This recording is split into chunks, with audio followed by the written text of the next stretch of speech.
बकरीद का मौका और पशु प्रेम ना जागे, इन तमाशा करने वालों को ऐसा कैसे हो सकता है। पहले से ही नीति नियम बना दिए, यहाँ ये करिएगा, और सबने बहुत सौहार्दपूर्ण ईद मनाई है।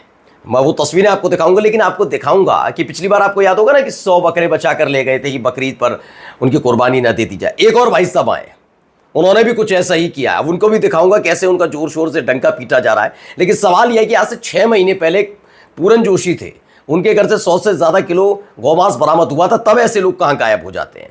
बीजेपी के एक बड़े नेता हैं, वो हिंदुस्तान में रहने वाले मुसलमानों के लिए क्या कह रहे हैं, बता क्या रहे हैं कि बंटवारे के वक्त क्या होना चाहिए था, वो भी दिखाऊंगा आपको। नरेंद्र सरेंडर वाले बयान के बाद बीजेपी इस कदर बौखला उठी है कि उसने पूरा ठेका क्या इस देश की गोदी मीडिया को दे दिया है। क्योंकि अगर नरेंद्र सरेंडर वाला बयान देश का अपमान है, तो जिस तरीके से गोदी मीडिया का एक एंकर उसी टैगलाइन के साथ हमारे देश के प्रधानमंत्रियों के बारे में कुछ बोलता है, तो क्या वो देश का लगातार अपमान नहीं कर रहा। और बीजेपी के नेताओं की बौखलाहट का एक छोटा सा प्रदर्शन आपके सामने करूंगा। नमस्कार, मैं हूं प्रज्वल गौतम और आप देख रहे हैं the live TV. The live TV, सच सबसे आगे। सबसे पहले कुछ तस्वीरें, खूबसूरत तस्वीरें आई हुई हैं, ये तस्वीरें देखते चलिए। ये फिलिस्तीन में मनाई जा रही हैं, गजा में।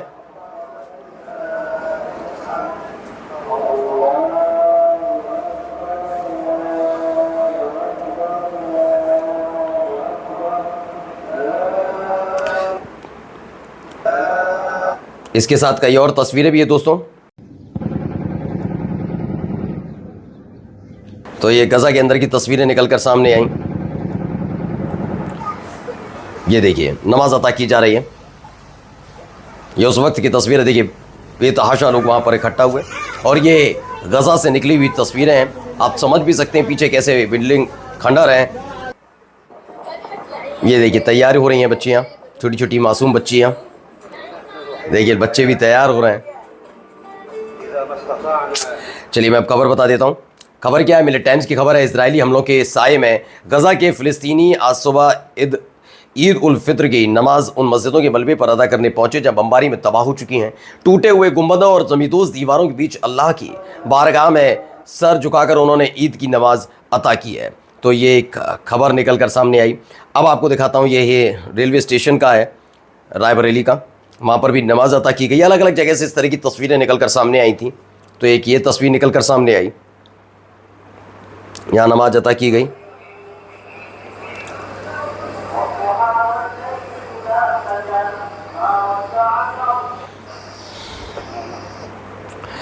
बताया गया रायबरेली में रेलवे स्टेशन के डबल फाटक पर ईदगाह में कड़ी सुरक्षा के बीच ईद उल अजहा की नमाज सकुशल अदा की गई।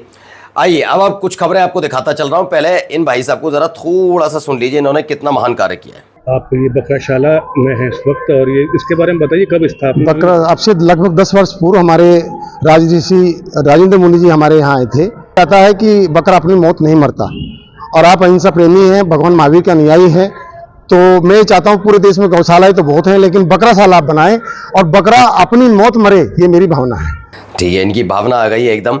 इन्होंने बताया बागपत में गौशाला की तर्ज पर जैन समाज ने खोली बकराशाला, 650 बकरों की हत्या से बचाई जान।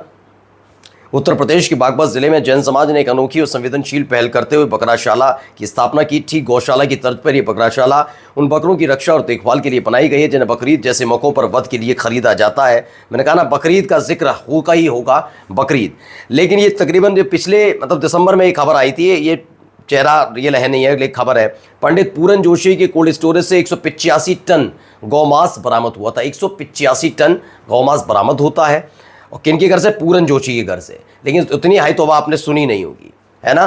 तो मुझे लग रहा है बकराशाला भी बनाइए, हर तरह की एक शाला बना दीजिए। जो गौशाला पहले से बनी हुई वहाँ उनमें रहने वाली गायों को ऐसे पूरन जोशी जैसे लोगों से पहले बचा लीजिए, वो ज़्यादा बेहतर रहेगा। क्योंकि चूँकि बात ये मैं नहीं कह रहा हूँ, ये जो हिंदूवादी संगठन के लोग हैं, ये जो बीजेपी के नेता हैं, ज़्यादातर बताते हैं गाय से हमारी आस्था जुड़ी हुई है, और गाय क्या मीट ही इनके यहाँ बरामद हो रहा है 185 टन। तो ये बड़ा अपने आप में चौंकाने वाला है, तो ज़रा इस पर ध्यान देना होगा।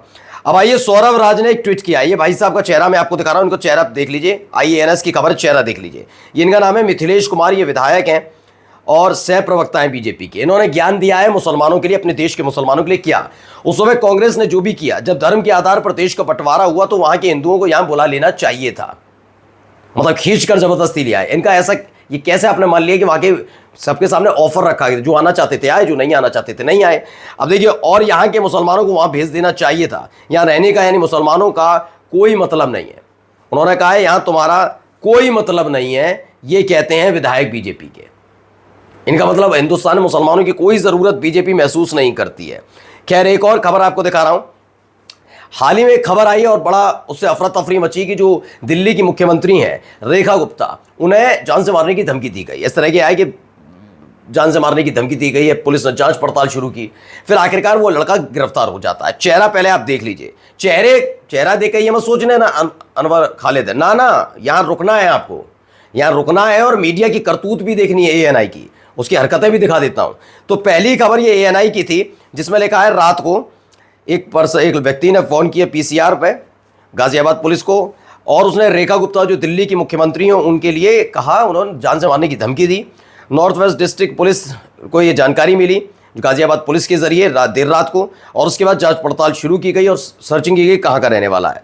फिर उसके बाद ये लड़का पकड़ा जाता है, ठीक है ना। ये लड़का जो पकड़ा जाता है, इसके बारे में पता लगता है यही वो लड़का है जिसने दिल्ली की मुख्यमंत्री रेखा गुप्ता को जान से मारने की धमकी दी थी। उसे फिलहाल गिरफ्तार कर लिया गया गाजियाबाद से, स्पेशल टास्क स्टाफ की पुलिस है, उसने उसे गिरफ्तार किया है और फिलहाल पूछताछ चल रही है under the influence of the alcohol. उसका ये मानना है, उनका कहना है पुलिस का, अब the accused had made the call, जो एक्यूज्ड है उसने शराब के नशे में इसको अंजाम दिया था। अब शराब का नशा कैसे हो गया, आप भी कहेंगे इतना आसान कैसे हो जाएगा किसी मुख्यमंत्री को धमकी दे देना, वो भी बीजेपी शासित राज्य की, वो भी महिला मुख्यमंत्री को, और इतना आसानी छोड़ देंगे। तो इसी के पीछे छिपा है राज क्या है जरा देखिए।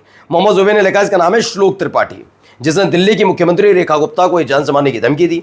ये सवाल पूछते मोहम्मद जुबैर भी कि इन सब के बीच एक्यूज्ड का नाम उसको ओपन नहीं किया ANI ने, और जो दिल्ली पुलिस ने कहा कि ये तो भाई शराब के नशे में था, तो आप बताइए कितना हल्का मामला होता। बस इतना सोच लिए, कुरैशी खान होता तो अब तक हाय तौबा हो रही होती। अब जरा भाई साहब का ज्ञान जरा सुनिए। सरेंडर पर इतिहास वाले कैलेंडर का विश्लेषण। पहले रुक जाइए, लाइन देखिए, सरेंडर पर इतिहास वाले कैलेंडर का विश्लेषण। सरेंडर पर, अब उस हिसाब से ध्यान रखिएगा, नरेंद्र सरेंडर से देश का अपमान है, लेकिन सरेंडर शब्द का इस्तेमाल करके नेहरू की तस्वीरें लगाई जाएंगी तो ये देश का अपमान नहीं होगा। अब देखिए ये गोदी मीडिया काम कैसे करती है, आगे सुनते जाइए इस आदमी को। साल था 1948 और पंडित नेहरू थे प्रधानमंत्री। भारत और पाकिस्तान का युद्ध, भारतीय सेना पाकिस्तानियों को कश्मीर से खदेड़ रही थी। अब ये सोचिए, वैसे तो कितना बड़ा ज्ञाता है ये आदमी, खुद ही जानता है और इनके दर्शक भी जानते हैं, ये चीख कर माहौल बनाने के लिए कैसा, मतलब किस तरह माहौल बनाता है ये आदमी, सब जानते हैं। लेकिन खुद ही देखिए, ट्वीट भी कर दिया, सरेंडर पर इतिहास वाले कैलेंडर का विश्लेषण देखिए। क्यों देखिए, ये तो अपमान हुआ ना। मैं तो कहता हूँ राहुल गांधी के खिलाफ कार्रवाई हो, इसको भी खींच के ले जाना साथ में, मैं तो चाहता हूँ कार्रवाई हो। नरेंद्र सरेंडर कैसे बोल दिया, देशद्रोह हो गया ना वो, तो उसी धाराओं में इसे भी गिरेबान पकड़ खींच कर लेकर जाना चाहिए। अब कुछ नीतियों का जिक्र किया पवन खेड़ा ने।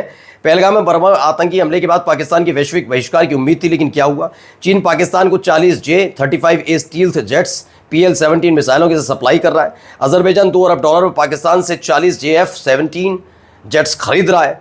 वर्ल्ड बैंक ने पाकिस्तान के लिए $40 अरब का वादा किया। IMF ने $1 अरब का राहत पैकेज मंजूर किया। रूस ने कराची में $2.6 अरब के स्टील प्लांट का समझौता किया। ये खबर बाद में बताया गया गलत है, लेकिन अब तक इसका आधिकारिक रूस की तरफ से नहीं देखने। कुवैत और UAE ने वीजा नियम आसान किए और $10 अरब के निवेश प्रस्ताव दिए। पाकिस्तान ने चीन के नेतृत्व वाली मध्यस्थता संगठन में शामिल होकर अपनी कूटनीतिक पहुंच बढ़ाई। बहुत सारी चीजें इस बीच हुई है, लेकिन इस पर सवाल नहीं करना।